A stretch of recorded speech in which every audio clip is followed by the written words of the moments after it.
Dear students dear students, हम अब अपनी इलस्ट्रेशन नंबर 36 करेंगे। इलस्ट्रेशन नंबर 36 करने से पहले मैं कुछ बेसिक बातें बता रहा हूँ बेटा, जो इम्पोर्टेंट है। और अगर आपको ये लगता है कि सर हर बात को हर वीडियो में बार बार बता रहे हैं, तो बेटा इससे इरिटेट मत हो जाना। ये आपके ही बेनिफिट के लिए है, ताकि आपको चीज़ें याद हो जाए। इसलिए मैं एक चीज़ को बार बार बता रहा हूँ। देखिए, आपको पता भाई, इक्विटी एंड लाइबिलिटी के अंदर क्या क्या आती हैं? ये तीन चीज़ें आती हैं। इक्विटी एंड लाइबिलिटी में सबसे पहले इक्विटी का दूसरा नाम क्या लिख लेते हैं हम? Share holders fund. Means share holder fund बोल दो, इक्विटी एक ही बात है। अब शेयर होल्डर फंड के अंदर भी तीन चीज़ें आती हैं। क्या क्या आता है? Share capital, reserve and surplus, money received against share warrant. ठीक है। फिर सेकंड हेडिंग होती है share application money pending allotment. और फिर थर्ड हेडिंग जो होती है वो होती है नॉन करंट एसेट की। फिर फोर्थ होती है करंट एसेट की। ठीक है सर। अब मैंने आपको बता रखा भाई शेयर कैपिटल में क्या क्या आएगा, वो शायद नहीं बताया था, अभी बता देता हूँ बेटा। ये चीज़ें आती है शेयर कैपिटल में। देखो क्या आता है, शेयर कैपिटल लिखना, ये अमाउंट कैसे आएगी देखो एक बार। एथोराइज कैपिटल जितनी है, फिर उसमें से इशू जो हुआ वो लिखेंगे। फिर जो सब्सक्राइब हुआ है, सब्सक्राइब भी दो तरह से, subscribed and fully paid and subscribed at not fully paid. अगर कॉल इन एरियर हो माइनस कर देना, और शेयर फॉरफिट हो रहे हो तो प्लस कर लेना। ये प्लस माइनस करके जो टोटल आएगा वो किसके सामने लिख लेते हैं? शेयर कैपिटल के सामने। क्लियर है ये बात? अगर आपने ये सब शेयर चैप्टर कर रखा है तो ये बात समझ में आएगी अभी, अदरवाइज अभी आपको ये बात नहीं समझ में आएगी। तो बेटा आप समझ चुके हो कि शेयर कैपिटल के अंदर क्या क्या आएगा। फिर रिजर्व एंड सरप्लस में क्या क्या आता है, मैंने आपको याद कराया था।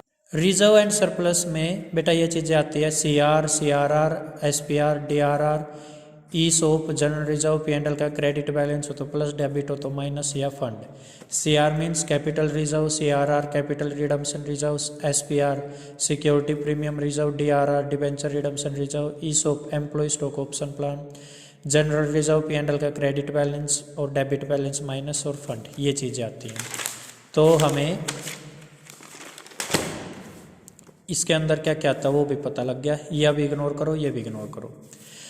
अच्छा भाई, फिर अगर आपको याद हो, मैंने बताया था अगर हमारे पास टोटल एसेट्स गिवन नहीं है, कितनी हमारे पास टोटल एसेट्स नहीं पता हमें कितनी है, तो हम एक काम कर सकते हैं, इन सबको टोटल कर लो। जो भी आएगा टोटल करके वो क्या होगा? हमारा टोटल एसेट के इक्वल। मीन्स क्या क्या ऐड करना सर? बेटा ये शेयर होल्डर फंड, इसके नीचे ये तीन चीज़ें आ सकती हैं, ये ऐड करोगे। मीन्स शेयर कैपिटल में जो आएगा रिजर्व एंड सरप्लस में, जैसे सिक्योरिटी प्रीमियम रिजर्व आ जाए, या फिर वही जनरल रिजर्व आ जाए, पीएनएल का बैलेंस आ जाए, वो चीज़ें करोगे।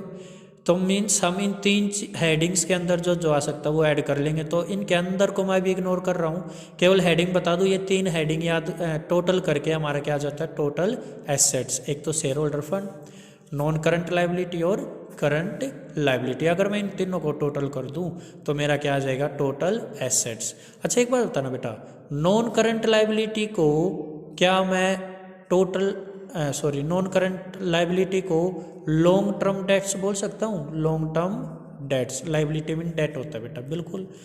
और इसको करंट डेट बोल सकता हूँ, करंट लाइबिलिटी को करंट डेट बोल सकता हूँ।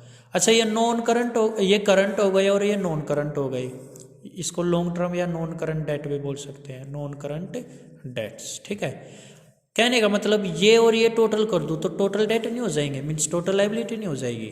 तो एक काम करूँ, शेयर होल्डर फंड में ये टोटल लाइबिलिटी ऐड कर दो। शेयर होल्डर फंड में टोटल लाइबिलिटी बोल दो, या टोटल डेट बोल दो, या ओल्ड डेट्स बोल दो। टोटल कर दो, इनको प्लस कर दो, तो क्या आ जाएगा हमारा? Total asset. सर ऐसा क्यों? क्योंकि बेटा जो लाइबिलिटी साइड का टोटल होता है वो इक्वल टू होता है एसेट साइड के टोटल के। ठीक है। चलिए अब एक क्वेश्चन करते हैं, इलस्ट्रेशन नंबर 36। बेटा ये है हमारी इलस्ट्रेशन नंबर 36। क्या लिखा हुआ है देखो, current asset 11 lakh, working capital 6,50,000, share holders fund 7,50,000, total debts 19,50,000, reserve and surplus 2,50,000। हमें क्या निकालना? Total asset to debt ratio. हमें पता भाई total asset to debt ratio का formula total asset divided by dates.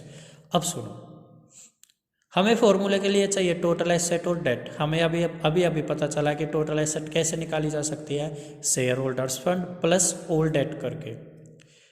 या टोटल डेट करके, ठीक है। अच्छा ये क्या है, डेट, और कौन से डेट, लॉन्ग टर्म डेट। कौन से डेट बेटा, लॉन्ग टर्म डेट।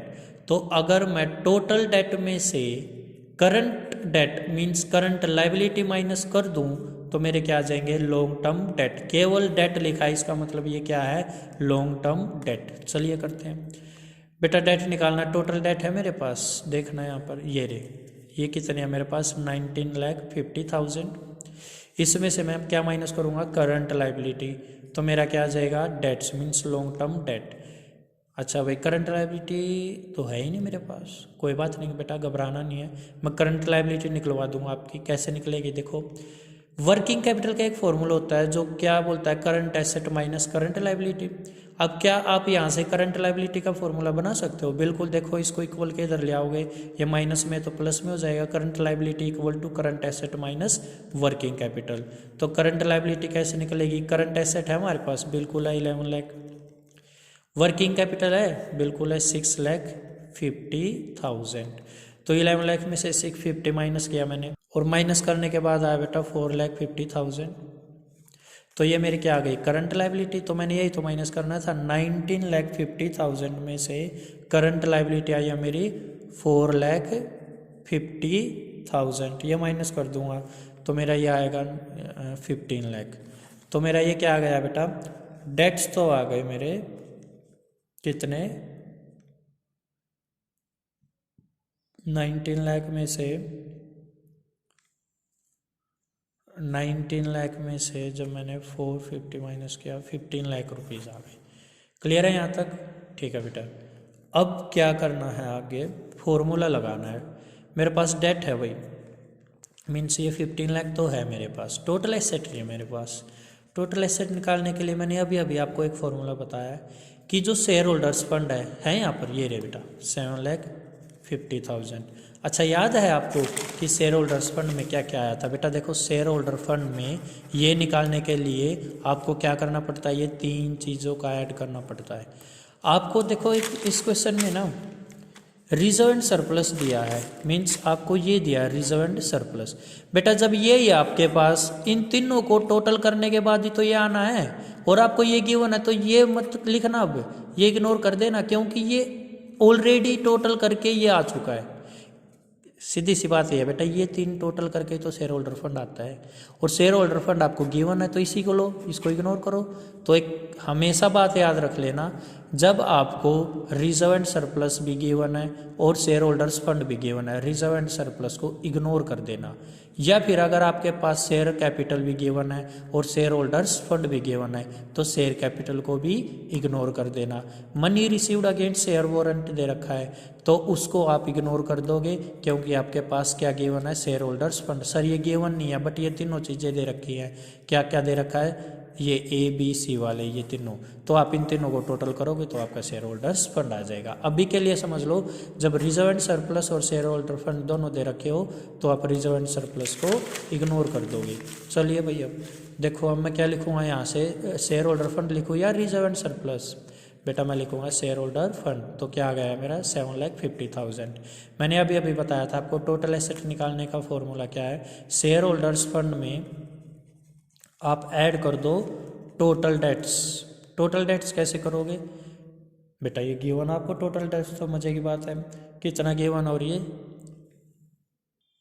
है बेटा 19,50,000। तो आप इनको टोटल कर लो, यहाँ ना 27 लाख, कितना ना बेटा 27 लाख। तो आप फॉर्मूले में पुट करो, टोटल एसेट आई है मेरी 27 लाख और भाई डेट्स आए हैं मेरे 15 लाख। इनको बेटा कट कर लेना, ये 1.8:1 आंसर आना आपका, ठीक है। तो इस फॉर्मूले से हमने ना एक चीज़ जो सीखी है वो क्या सीखी है कि अगर हमारे पास शेयर होल्डर फंड्स हो और टोटल डेट्स हो, शेयर होल्डर्स फंड हो और टोटल डेट्स हो, तो हमारी क्या निकल के आ जाती है, टोटल एसेट्स। ठीक है, क्लियर है बेटा ये बात। चलिए अब नेक्स्ट वीडियो में हम नेक्स्ट इलस्ट्रेशन करेंगे। Thank you.